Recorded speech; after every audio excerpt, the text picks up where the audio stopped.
देश की युवा पीढ़ी यानी कि जेन जी को साधने के लिए कांग्रेस और विपक्ष के नेता राहुल गांधी लगातार कोशिश कर रहे हैं और इसी कड़ी में उन्होंने एक महत्वाकांक्षी कैंपेन की शुरुआत की जिसका नाम रखा छात्रों की गूंज।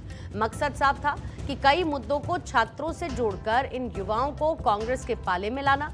लेकिन सवाल यह है कि क्या राहुल गांधी का यह संदेश जेन जी तक उसी धार और ताकत के साथ, कन्विक्शन के साथ पहुंच पा रहा है? क्योंकि ये सवाल कोई बाहर से नहीं बल्कि खुद उन्हीं की पार्टी के वरिष्ठ सांसद की तरफ से उठाया गया। ऐसे में एक रिपोर्ट आप देखिए और इस बात का एनालिसिस समझिए कि क्या वाकई राहुल गांधी जेन जी को कनेक्ट करने में नाकाम रहे हैं और शशि थरूर की टिप्पणी के राजनीतिक मायने क्या हैं। इसके अलावा प्रयागराज में किसके लिए पोस्टर्स लगाए गए इसी कैंपेन के दौरान, देखिए।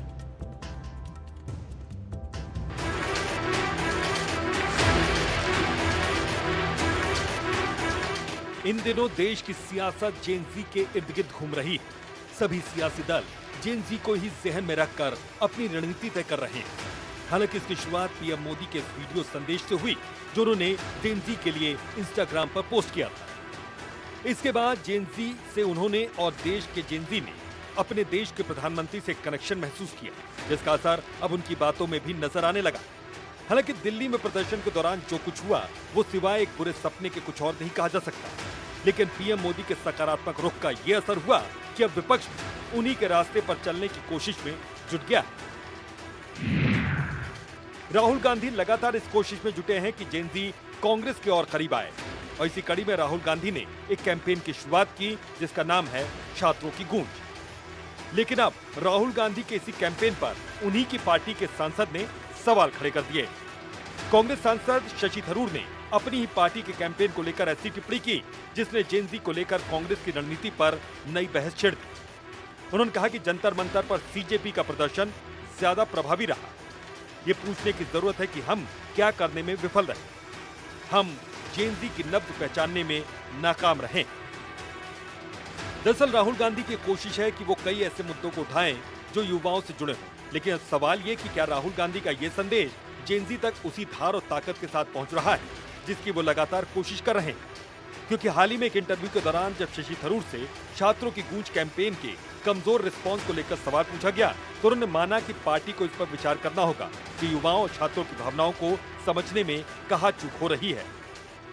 Interestingly enough, the issues taken up by the CJP and the Jantar Mantar protesters had been taken up by us earlier. We had a Chatron Ki Goonj thing where Rahul Gandhi was addressing students about the paper leaks, about the things. And that's why we need to ask ourselves, what did we fail to do? Did we fail to listen? Did we fail to tap into the old cliche of having your finger on the pulse of the people? Was our finger missing from the pulse of Gen Z? अपने बेबाक अंदाज और बयानों के लिए जाने जाने वाले शशि थरूर ने जब इस आकलन से सहमति जताई तो सियासी गलियारों में हड़कंप मच गया। थरूर के इस बयान ने साफ कर दिया कि पार्टी के भीतर राहुल गांधी के इस कैंपेन की पहुंच और प्रभाव को लेकर सवाल उठने लगे। सवाल ये भी है कि क्या कांग्रेस सिर्फ एक आंदोलन खड़ा करने में सफल रही लेकिन उससे एक स्थायी युवा आउटरीच में तब्दील करने में नाकाम रही है क्या? जेन यानी 1997 से 2012 के बीच जन्मी वह पीढ़ी जो पूरी तरह से डिजिटल दुनिया में पली बढ़ी।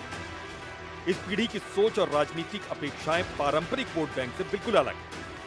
हकीकत यह है कि आने वाले चुनावों में जेन जी का प्रभाव काफी बड़ा हो सकता है। आज का युवा सिर्फ रोजगार, शिक्षा जैसे मुद्दों पर ही अपना रिएक्शन नहीं देता बल्कि वो इस पर भी नजर रखता है कि कोई सियासी पार्टी उनकी बातों को कितना तवज्जो देती है और फिर उन्हें कैसे सुनती है। क्योंकि आज के युवाओं में धीरज कम और अपनी बात को मनवाने की जिद ज्यादा नजर आती है। थरूर की टिप्पणी से साफ है कि अभियान शुरू करने से पहले पार्टी के वरिष्ठ नेताओं और विचारकों के बीच पूरी सहमति नहीं बन पाई। सोशल मीडिया और रील्स के जरिए राहुल गांधी की युवाओं तक पहुंच बनाने की कोशिश तो हो रही है, लेकिन नीतिगत स्तर पर भरोसे का संकट बरकरार। अब जेन जी वोटर्स की ताकत को भी समझते हैं। कुल जेन जी वोटर्स हैं 21.6 करोड़ यानी कि 22.3%। फर्स्ट टाइम वोटर्स की संख्या है 1.85 करोड़ यानी कि 1.9% बैठते हैं। युवा वोटर्स हैं 19.74 करोड़ यानी कि 20.4%। दूसरी ओर राहुल गांधी 8 अगस्त को प्रयागराज में छात्रों से संवाद करने पहुंचे। उन्होंने छात्रों से संवाद किया। लेकिन उनके प्रयागराज पहुंचने से पहले प्रयागराज की सड़कों पर लगे पोस्टर्स ने उत्तर प्रदेश की सियासत को गरमाने का काम कर दिया। इन पोस्टर्स पर किसी राजनीतिक दल या व्यक्ति का नाम तो नहीं दर्ज था, लेकिन निशाने पर सीधे राहुल गांधी रहे। इन पोस्टर्स में लिखा था कि जो भागकर प्रयागराज आए वो झारखंड जाने से क्यों घबराए। नीट पर हाइपोक्रेसी की भी सीमा होती है।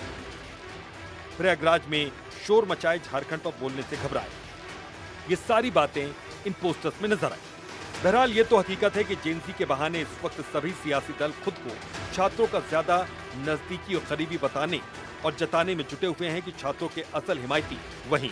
लेकिन हकीकत तो ये है कि आज का जेएनजी किसकी ओर है ये कहा नहीं जा सकता, क्योंकि इनका भरोसा रियल लाइफ की हकीकत से ज्यादा रील्स के लाइक्स और रीपोस्ट पर है। ये रिपोर्ट भारत 24।